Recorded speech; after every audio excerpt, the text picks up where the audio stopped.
কণ্ঠশিল্পী দিগন্ত ভাৰতীক অপমান কৰাক লৈ ক্ষোভত জ্বলিছে নলবাৰীৰ ৰাইজ। দিগন্ত ভাৰতীয় ওচৰত ক্ষমা খুঁজক পূব গুৱাহাটী বিহু সন্মিলনৰ ঐতিহ্যত কালিমা, নলবাৰী থানাত এজাহাৰ। নলবাৰীৰ সুসন্তান দিগন্ত ভাৰতীক অপ্ৰৰোচিতভাৱে একাংশ অপসংস্কৃতিবান লোকে বুধবাৰে নিশা চানমাৰীৰ পূব গুৱাহাটী বিহুতলীত অপমান কৰাক লৈ ক্ষোভিত হৈ পৰিছে সৰ্বস্তৰৰ ব্যক্তি। এই ঘটনাৰ প্ৰতিবাদ জনাই এনে অশিষ্ট চৰিত্ৰৰ লোকক বাধা দিয়াৰ উদ্দেশ্যে বৃহস্পতিবাৰে বিয়লি নলবাৰী চকু চিকিৎসালয়ৰ সভাকক্ষত এখন প্ৰতিবাদী সভা অনুষ্ঠিত হয়। নলবাৰী জিলা সাহিত্য সভাৰ সভাপতি ডক্টৰ বীৰেন চক্ৰৱৰ্তীৰ সভাপতিত্বত অনুষ্ঠিত এই সভাত কেইবাগৰাকীও বিশিষ্ট ব্যক্তিয়ে দিগন্ত ভাৰতীক অপমান কৰা ঘটনাৰ তীব্ৰ প্ৰতিবাদ কৰে, লগতে দোষীক উপযুক্ত শাস্তি প্ৰদানৰ দাবী জনায়।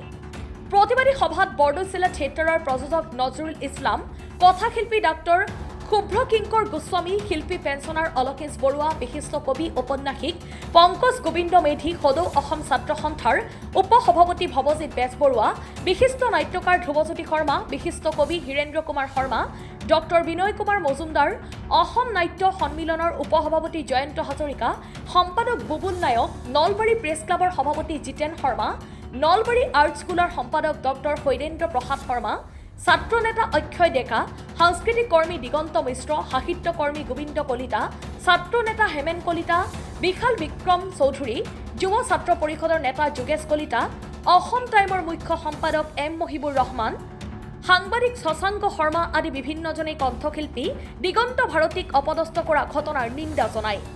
লগতে সংশ্লিষ্ট বিহু সমিতিৰ দোষী কৰ্মকৰ্তাৰ উচিত শাস্তি দাবী কৰে। এই সভাৰ পিছতে দোষীক গ্ৰেপ্তাৰ কৰি উপযুক্ত শাস্তি প্ৰদানৰ দাবীত নলবাৰী থানাত এজাহাৰ দাখিল কৰে। যোৱাকালি নিশা অসমৰ সাংস্কৃতিক জগতৰ এটি উজ্জ্বল নক্ষত্ৰ,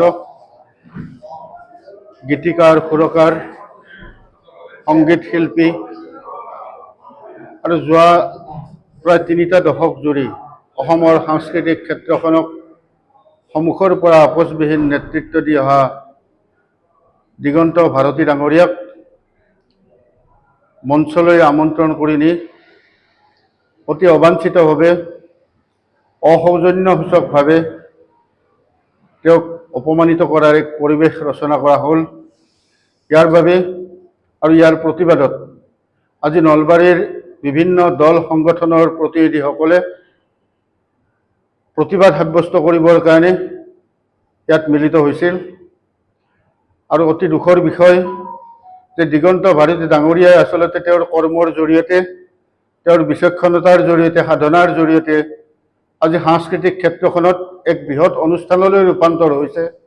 এনেকুৱা এগৰাকী ব্যক্তিক অতি অপ্ৰৰোচিতভাৱে আৰু মঞ্চলৈ সমিতিৰ বিষয়ববীয়াই নিমন্ত্ৰণ কৰি নি অনুষ্ঠান পৰিৱেশনৰ বাবে অনুৰোধ কৰাৰ পিছতো বিভিন্ন অজুহাতত তেওঁক অপমান কৰাৰ যি পৰিৱেশ ৰচনা কৰিলে, এই পৰিৱেশ অসমৰ সাংস্কৃতিক জীৱনত, সাংস্কৃতিক ক্ষেত্ৰখনত এক অপসংস্কৃতিৰ জন্ম দিছে।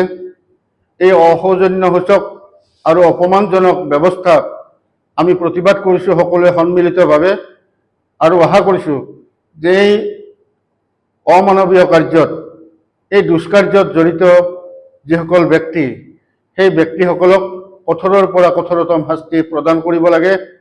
আৰু যিখন বিহু সন্মিলনীত এই ঘটনা ঘটিবলৈ পালে, এই বিহু সন্মিলনীয়ে ৰাজহুৱাভাৱে দিগন্ত ভাৰতীৰ ওচৰত ক্ষমা প্ৰাৰ্থনা বিচাৰিব লাগে।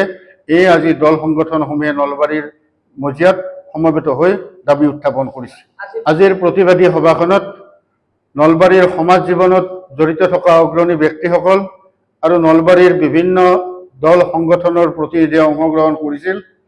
ইয়াৰ ভিতৰত সাংবাদিক পৰিষদ, সাংবাদিক সন্থা, প্ৰেছ ক্লাব, সদৌ অসম ছাত্ৰ সন্থাৰ নলবাৰী জিলা সমিতি, অসম জাতীয়তাবাদী যুৱ ছাত্ৰ পৰিষদৰ নলবাৰী জিলা সমিতি আৰু অন্যান্য সংগঠনসমূহৰ প্ৰতিনিধিয়ে ইয়াত অংশগ্ৰহণ কৰিছিল। জিলা সাহিত্য সভা, নলবাৰী সাহিত্য সমাজ আৰু জাতীয় জীৱনৰ লগত জড়িত বিভিন্ন দল সংগঠনে ইয়াত অংশগ্ৰহণ কৰিছে।